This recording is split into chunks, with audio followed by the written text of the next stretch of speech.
lahat naman siguro tayo mahihilig sa stuffed toys, di ba? Ako kasi sobrang hilig ko sa stuffed toys. Siguro naman pati bata, pati matanda, pati lola mo, mahilig sa stuffed toys kasi syempre ang cute-cute naman kasi talaga nila.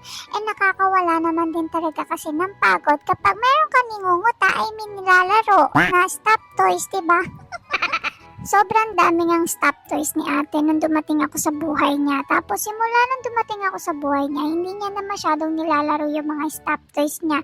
Kahit sobrang ingat na ingat siya sa mga stuffed toys niya, ako yung iba doon nasira ako na. Kasi naman nanggigigil ako sa mga stuffed toys Kasalanan ko bang nakakagigil sila, di ba? Yung mga ibang stuffed toys, karamihan doon, tinapon na ni mama. Lalo-lalo na yung mga gustong-gusto ni ate na stuffed toys. Kasi nga, syempre, nasira na. Mahirap nang buuin kasi nawasak-wasak ko na ba siya. Alam nyo, kahit na tumanda pa tayo, hindi natin kayang mawala yung mga stuffed toys natin. Lalo na kapag may sentimental value, di ba? Lalo kapag regalo ito, di ba? Pero bakit nga ba nahuhumaling yung mga tao or aso or ako sa mga stuffed toys? Kasi siguro may dala silang comfort, di ba? Kasi yung feeling na pagpagod ka, pag gusto mo may kagatin, o kaya gusto mong yakapin, makikita mo yung cute ng stuffed toy sa kama, di ba? Parang somehow gumagaan yung mood mo. May mga tao naman na lagi talagang nangungulekta ng mga plushies, yung mga stuffed toys, lalo kapag character sila kinukolekta nila, lalo kapag may mukha ng K-pop idol nila. Sa totoo lang, lahat ng bahay merong stuffed toys. Sige, pustahan tayo. Gusto mo? Pustahan tayo. Sige, laban ko. Lahat ng bagay, lahat ng bahay may stuffed toys.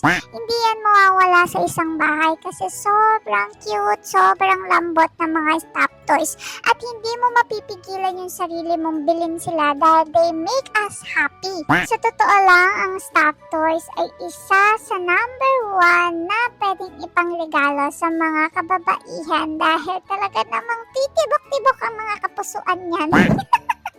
Pero syempre, bukod sa stuffed toys, ang pinaka-favorite ko sa lahat na laruin ay itong ate ko. Ang stuffed toys din naman kasi niya, para siyang stuffed toys na para siyang plushie na ang kapal-kapal ng balahibo. Ang sarap kagat-kagatin, ang sarap ubusin yung buhok niya, hindi charot. Basta, masarap laruin si ate kasi buhay siya. Uy, hindi, alam niyo yun, kasi si ate malambot din kasi. Parang stuffed toys din siya na kapag winawagwag ko, talagang gumagalaw-galaw yung buhok niya, yung ulo niya, na para bang stuffed toys yung laruan ko. Pero syempre, nagagalit sa akin si ate, pero kaya mo na.